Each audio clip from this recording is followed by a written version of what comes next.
This is the little temporary wall, you know, for the rainy season. And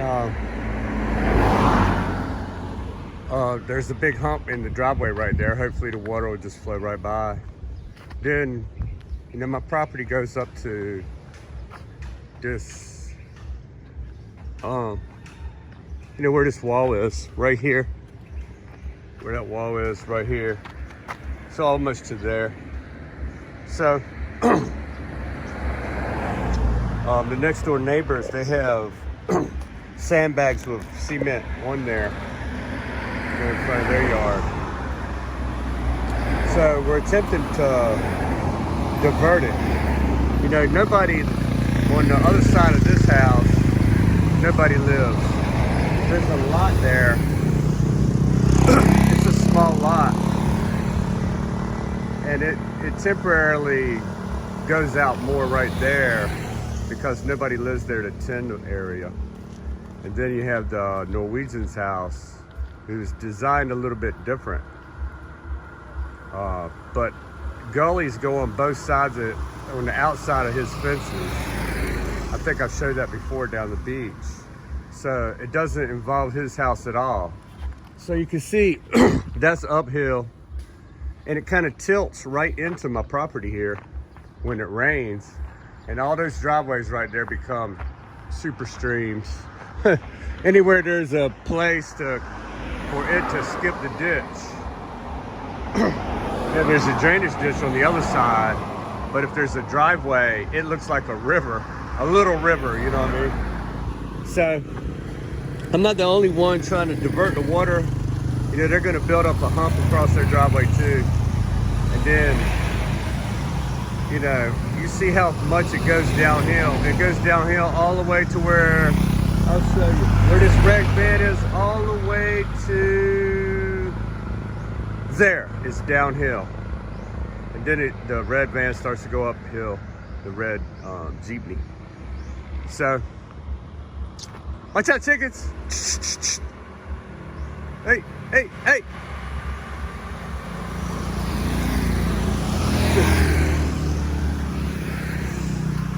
Anyway, look how beautiful that is. Anyway, I'm not worried about the water down there. I'm just worried about the fence caving in. I mean, it's got 3 big cracks in it already. And the plan is to put a couple more loads in there. See, in that wall, the original plan is to attempt to drain the water, drain the water onto this property through that wall with that pipe right there. That's nonsense.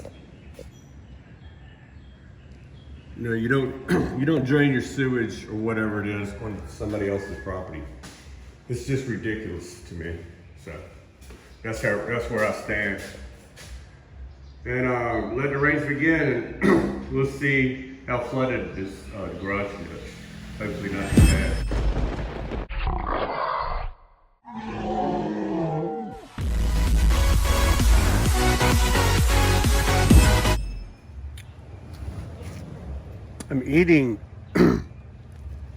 I'm eating what is called Moringa pandesal.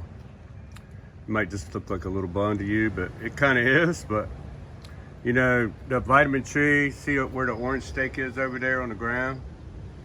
That vitamin tree is a Moringa tree. The leaves off it have more vitamin C than oranges. They have more vitamin A than carrots. So on and so forth. All the way down to vitamin it's just like a multivitamin tree. And this is a Moringa pandesal. All them dark specks you see are Moringa, are known in the rest of the world mostly as Moringa, the miracle tree. This is this young banana tree's first group of bananas. And they say it's healthy, but wait. So they taught me how to, we just took the banana heart off there yesterday. See it right there? By just tearing it off. But, you know, when the bananas start rotting like that, you know, every leaf that opens reveals one of these groups. And then it will reveal a group that just starts to rot. So that's when you know you peel the banana heart off, and it helps the rest of it be healthy. So that's what that's about. That's the way that you do the banana heart. And they make a banana heart adobo out of that. But I don't think you wait until the flowers start rotting. I'm not sure about that. I don't know when to pick it for adobo. Oh, I didn't even notice that one. That literally happened in the last 2 days. So it's not going to have many bananas either, it appears. I don't know if it's time to, I don't see it really rotting on the end. It's just those funny looking ends. I guess they fall off after they get bigger. You know what I'm talking about is these black, yeah, I'm not gonna rip them off because it might damage the banana. These are the kind of bananas my wife likes. I mean, I like them too, but I just like Sabah better. Got more vitamins. You know, the little short, fat ones. These are longer and skinny, but they're sweeter and not as many vitamins. Let's hope the fierce storm don't come. But something's gonna happen. You know, this is the Ring of Fire. And they got some hecacious. This family channel.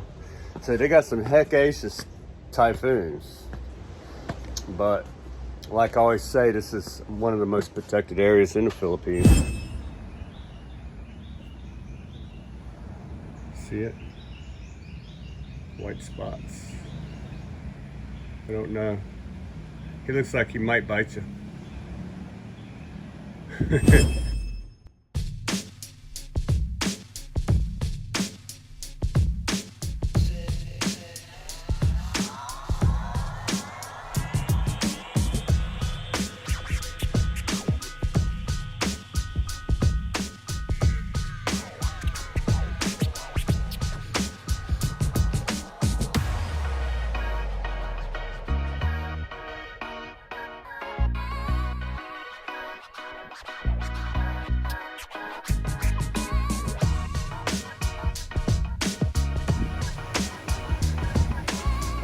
What do you think, Blue?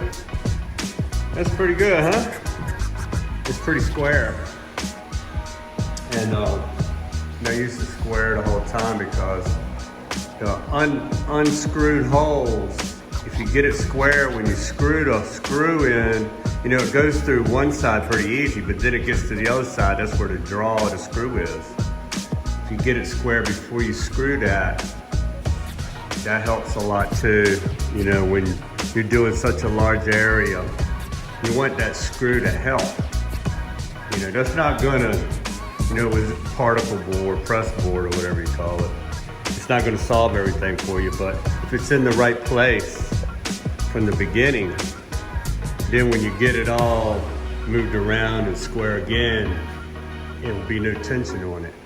So, boards won't be bent and stuff like that. All right. So now to one of the frustrating parts. By the way, nowhere in the instructions you want to call does it say anything about this board, and there's no 3-hole pattern but I suspect that it might go with this board to support it. But I mean, there's no backing. Otherwise, if it went on the other side, I don't know. The holes don't line up on anything. I don't know. I don't know where it goes. That's where I'm going to put it. I wouldn't want to put it back here because then you can't go flush with the wall. You know what I'm saying? It'll be sticking out from the wall like a 1/2 inch. I don't want that. Plus, it don't have end screws. And this one had end screws, but no face screws, so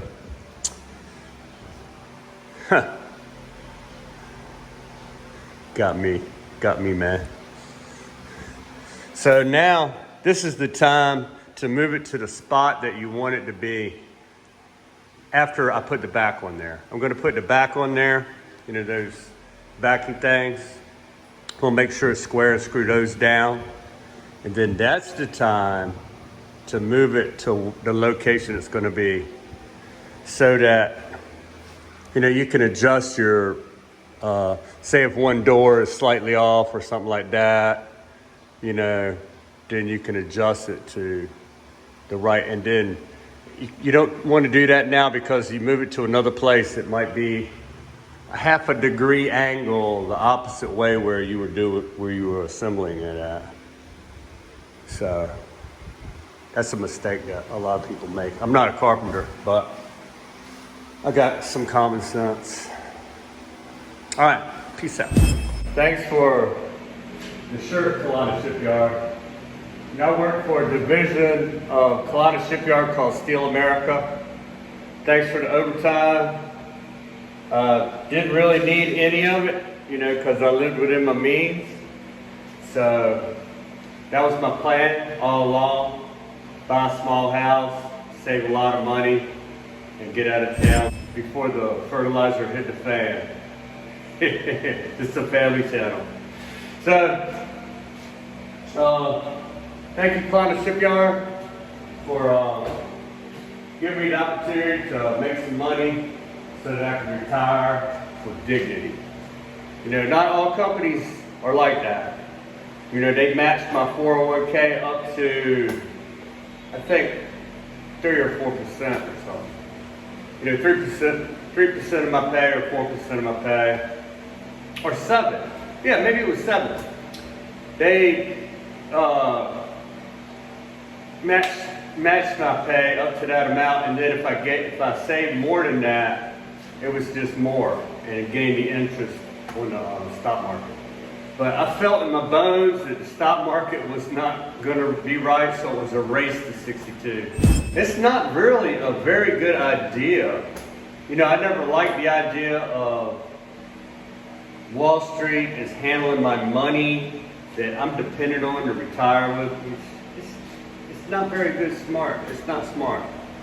You know, sometimes you can't play your cards right. You know, you can't, you know, you feel something coming and you're 55 and you're going to pull all your 401k out of there and then not make any more retirement money.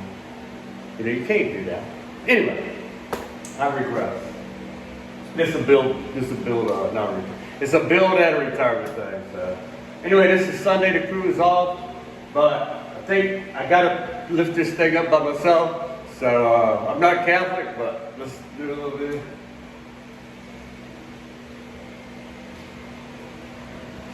All right. Oh,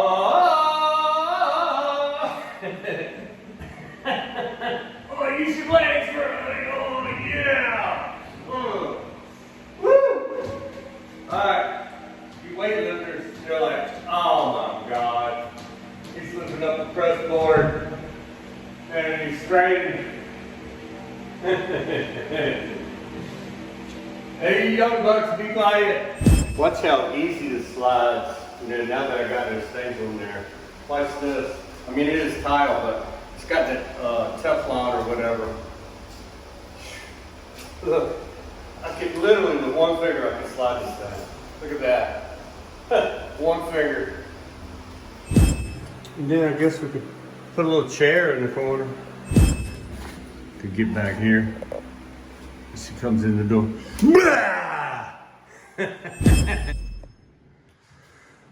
Well, Connie, that's as far as I got today. That little door is not even on there. I did the drawers. That's one thing I learned. It's best to get the drawers like that, even, and check the top and bottom so everything lines up, and check the doors on the outside.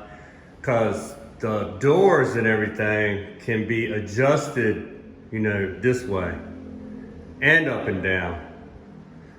But the drawers can be only adjusted up and down. They cannot be adjusted left or right. So the best thing to do is get them in there. And I mean, you could do some shimming, you could do some magic. That's what my builder calls it, magic. And I decided to go just dip my feet, you know, go in just wading. I'm not gonna go swimming because I'm by myself and there's nobody else swimming out there and I don't wanna be the only bait.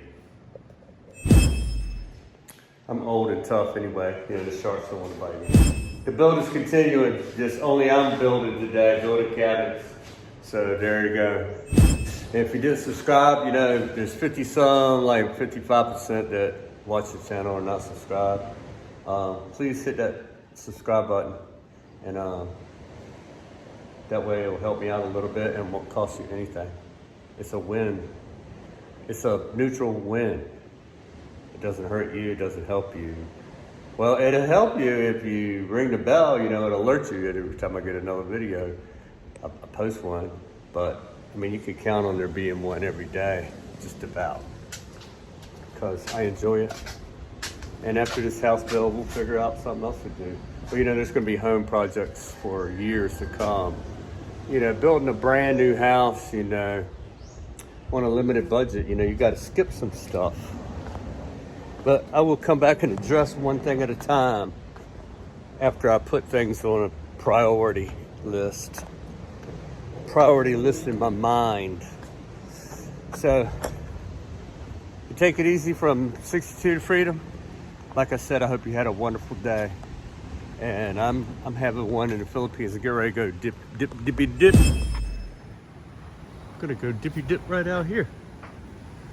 Just dip my feet. I didn't bring the flip flops, so gotta go down here in my tennis shoes. Obligatory shot at the sun.